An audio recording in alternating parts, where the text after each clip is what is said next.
living in the moment. So I would say living in the moment is almost a forgotten thing. It's like a relic of the past.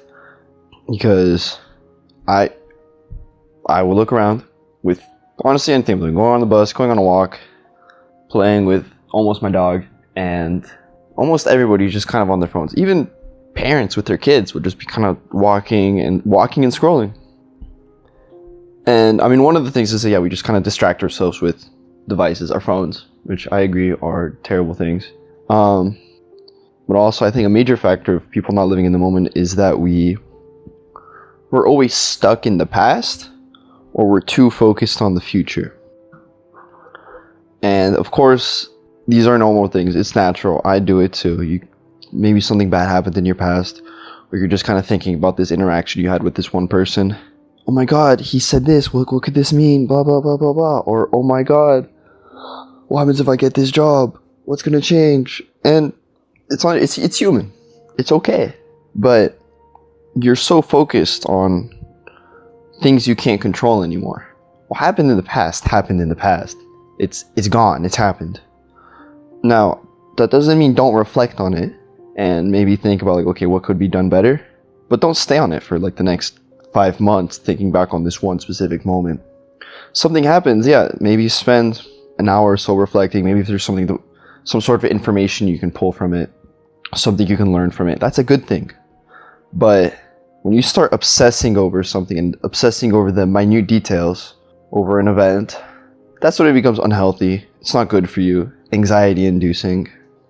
And honestly, the future, I would say honestly, you don't need to worry about it that much. Plan it out, of course. Have, I guess, forks in your plans about where things can go. But overall, the future is going to come regardless. There's no point in stressing over, let's say, at an interview. Why are you stressing out over the outcome? Either you get it or you don't. If you get it, great. Congratulations. You got the job. If you don't get it, well, reflect on the interview. Maybe there's something you could have done better. Maybe not. And then on to the next. And just being able to get rid of those stresses of not stressing about the past, not worrying about the future, reduces your own stress, which is reduces your own stress, so you're not stressing over what can't be controlled. Think about something like athletes. The flow state is probably the easiest example.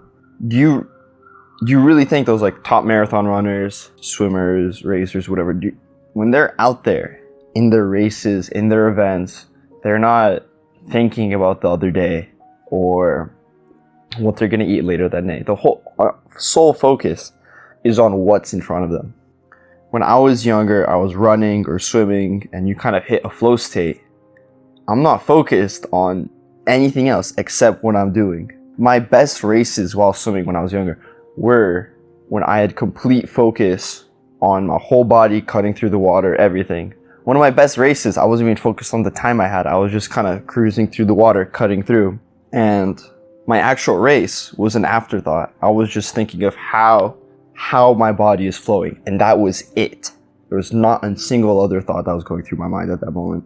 And running, the runner's high is like the easiest example of, they've locked in on what they're doing. Their sole focus, their body and mind has kind of connected to just focus in on that moment of like left leg in front, right leg in front, and continue. Now granted, athletics is probably more of an extreme example of living in the moment, but life is limited. There really is only one chance at this whole thing. Whether it's 20 years, 100 years, you don't really get a replay. You don't get a rewind. You don't get you don't just be like, oh, I missed that moment. Let me just go back real quick. No, you miss it. You miss it. And I know some people's biggest regrets. You go look on those interviews of people on their deathbed with hospice nurses, and some of the biggest regrets is just not being there with their family, not doing things that actually matter to them, or just being stressed out over things they honestly couldn't control. Because in the end, all of us are going to be 6 feet under or in an urn of ashes being poured somewhere. One of the two. So enjoy what you can. live in those moments. Don't be sitting on your phone scrolling. Don't go to a concert you were hyping up with your friends and then you're just going to kind of scroll through because you're bored. No, you're at a concert. Go and enjoy what you're doing. All right. I honestly see a lot of people kind of, at least in my eyes, taking their lives for granted. I go and I take my girlfriend's dog out all the time. I love my boy. But, I'll be in some field, some dog park, sitting, standing, playing the ball with him. And my focus is on him. But of course, I'm going to look around. I'm going to check out my surroundings. What's around me, what people are around me, what dogs, whatever. And in all honesty, the vast majority of the time, so many dog owners are just standing there on their phones while their dog is maybe running some circles and then kind of gets bored too because they're not really able to do anything. And that's like what 80% of like dog owners I see. And then I see this at the park too. Parents will bring their kids out and then they're just gonna sit on the benches and scroll through their phones. What is so important on your phone? In all honesty, Instagram and Facebook, those things are not that great. You have a small child in front of you that you, honestly, for following the American trend of move out at 18, you have 18 years with. And then following the whole leave our parents and throw them in a nursing home trend, that's kind of the only 18 years you're gonna get. And then maybe you'll see them for a few days, once a year. And that's kind of it. These parents aren't living in those moments. They're distracting themselves, multitasking, thinking it's like, whatever, this thing that doesn't actually provide anything is more important. When those relationships you have are significantly more important than those little side objectives you have going on. And honestly, the one solution I've seen it's helped me the most, it's helped my friends the most, I would say, it's to stop trying to multitask so much. I used to do it when I was younger too, doing homework. I would have my phone right next to me on my desk and then I have my homework straight in front of me. I'd do 30 seconds of homework and 5 minutes of phone time. This wasn't on purpose, that's just how it was. I'd be like, let me do this. Oh no, brain gets a little tired. Okay, let me go scroll on my phone real quick. And all of a sudden, I did it. Maybe if I'm lucky, I'd finish my homework, but I didn't absorb anything from what I was doing. So I was constantly forcing my brain to jump back and forth, back and forth, back and forth, back and forth. And there are things other people do to help bring themselves into the present more. Meditation, yoga, where there's really only one thing you can do, and that's be stuck with your mind. You're doing yoga, maybe someone's talking to you, maybe you're talking to yourself, and you're just in some sort of body position. And that's it. All you can really do is focus on your breathing, a present thing. Or meditation, you're just in your thoughts and nothing more. And, cutting out these distractions can help with other things, the whole multitasking. When I was younger, I used to take the bus to school every single morning. Walk to the bus stop, and I took city buses, so it was a little janky. Walk to the bus stop, and then I'd wait. Usually around 15 minutes I'd wait. But then, bus is delayed, it's like 30 minutes, I'd wait for 30 minutes. Nah.